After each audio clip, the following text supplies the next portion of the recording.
সময় চাইবে এসএসসি, এরকমই প্রতিবেদন বেরোচ্ছে সংবাদ মাধ্যমের পাতায়। কিসের সময়? না নিয়োগ বিজ্ঞপ্তি দেওয়ার সময়। আমরা জানি এসএসসির নিয়োগ বিজ্ঞপ্তি বের করার সময়সীমা বেঁধে দিয়েছে সুপ্রিম কোর্ট 31শে মে। প্রত্যেকেই অপেক্ষারত, অধীর অপেক্ষায় বসে আছি আমরা প্রত্যেকে। যে সমস্ত ছাত্রছাত্রীরা পরীক্ষা দেবে বলে উৎসুক তারা এবং তারা প্রিপারেশন শুরু করে দিয়েছে, যারা পড়াশোনার প্রস্তুতি শুরু করে দিয়েছে এবং বিভিন্ন প্রতিষ্ঠান যেখান থেকে গাইডেন্স দেওয়া হচ্ছে এসএসসির, সেই সঙ্গে হাজারো একটা প্রশ্ন। নতুনরা কি পরীক্ষায় বসতে পারবে? সিট সংখ্যা কি বাড়ছে? এরকম নানান ধরনের প্রশ্ন মনের মধ্যে ঘুরপাক খাচ্ছে এবং 31শে মের মধ্যে বিজ্ঞপ্তি, সেই বিজ্ঞপ্তির অপেক্ষা করছে প্রত্যেকে।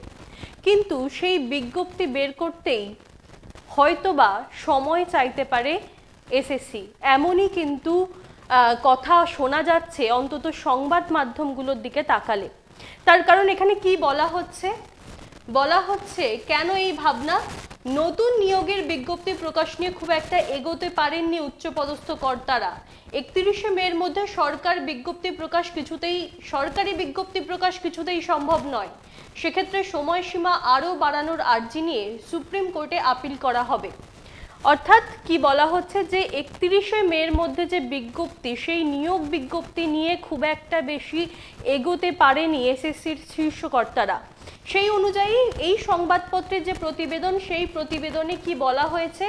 বলা হয়েছে এসএসসি সূত্রের খবর, নতুন নিয়োগের বিজ্ঞপ্তি প্রকাশ নিয়ে খুব একটা এগোতে পারেননি উচ্চপদস্থ কর্তারা। 31শে মের মধ্যে সরকারি বিজ্ঞপ্তি প্রকাশ কিছুতেই সম্ভব নয় বলে আশঙ্কা করছেন শীর্ষ কর্তাদের কেউ কেউ। তবু মুখ্যমন্ত্রীর নির্দেশে এখনো সেই নিয়ে প্রাণপণ চেষ্টা চালিয়ে যাচ্ছেন চেয়ারম্যান সহ এসএসসির কর্তা ব্যক্তিদের একাংশ। এই ব্যাপারে তাদের ভরসা যোগাচ্ছে শিক্ষামন্ত্রী ব্রাত্য বসু বলেই খবর। অর্থাৎ মুখ্যমন্ত্রী মমতা বন্দ্যোপাধ্যায় নির্দেশ দিয়েছেন 31শে মের মধ্যেই নিয়োগ বিজ্ঞপ্তি প্রকাশ করতে হবে। অর্থাৎ সরকারের নির্দেশ, সেই নির্দেশ মেনেই তারা চেষ্টা চালিয়ে যাচ্ছেন, এসএসসি চেষ্টা চালিয়ে যাচ্ছে 31শে মের মধ্যে নিয়োগ বিজ্ঞপ্তি প্রকাশ করার, এবং তাদেরকে প্রাণপণভাবে তাদেরকে উৎসাহ দিচ্ছেন শিক্ষামন্ত্রী ব্রাত্য বসু।